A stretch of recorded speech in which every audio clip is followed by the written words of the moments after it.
Hi guys, good morning. So let us see what is today's universal law. Yeah, today's universal law is law of expansion.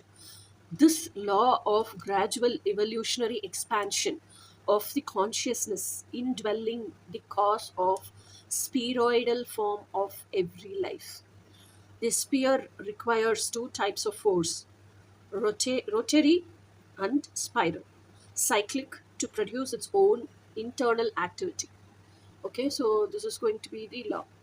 So from this, what I understand is law of expansion states that when a human being, because we are all human being, and I'm observing everything from human beings, I'm giving an example from human being itself. Okay, so when a human being keeps on living according to the social conditioning from the time of birth until he spiritually awakens, he keeps on living how us all the remaining crowd of people keep on living. Okay, only when his inner calling becomes very strong, when the inner calling becomes very strong, when actually he is like in so much of intensified intention to live his dreams in reality, and he could not live that. Instead of living his dreams in reality, he's living something else out of force or out of social conditioning in his life. So every second he does not like to live that, but still he lives that. When he's in that stage, his tolerance level crosses, and he becomes very very like suffocating, and he feels like more than this, not even a single second I can live this.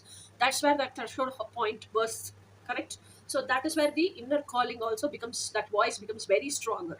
And so when that voice becomes very stronger and that voice keeps on shouting all the time within him, he cannot live the social conditioned life anymore. So he keeps on searching for, so how could I live my dream life in reality? So what is happening within me? So who am I? Why am I living the socially conditioned life? So whatever am I living, is it wrong? So I'm thinking this is who I am. So isn't that not me?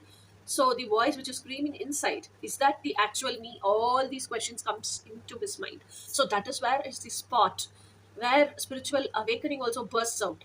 And that is where the spot first he starts to think, come out of the social conditioning and starts to think, why am I thinking all this? What is happening around me? All this, isn't it?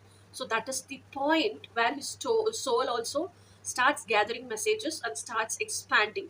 So when soul evolution happens, that is what is soul evolution. Now, when this questions has come, and when you search for all the answers, when you gain knowledge for all the questions, and this knowledge makes your soul um, become calm and quiet and become at peace. All these things.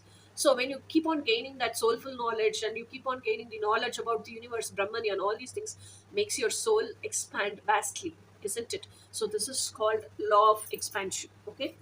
And while expanding also, we happen to undergo a process called healing. While healing, what happens is, whatever is within us buried, whatever we felt, this is not needed. If I start feeling the pain of this, I can't live my normal life. Thinking like that, you have buried all your traumas within your heart itself. So once you come awake, spiritually awake, and when you start traveling in the spiritual path, all the traumas start spiraling out like screws spirals. Okay, so those are spirals. And this habit which developed because of this trauma are all in loops. Okay, so that is what we call breaking the habit loop, it isn't it? So that habit loop is like rotary moments, and this healing is like spiral. So only when you have both that, your life keeps marching forward, your life keeps moving forward in cyclic motions, isn't it? So this is how human soul evolves and moves forward and ascends up step by step. So this is what I have realized in my journey. So that is what I'm teaching to you also. This is according to my understanding. Okay. So this is all about law of expansion. Bye for today. Tomorrow let us see in some other law.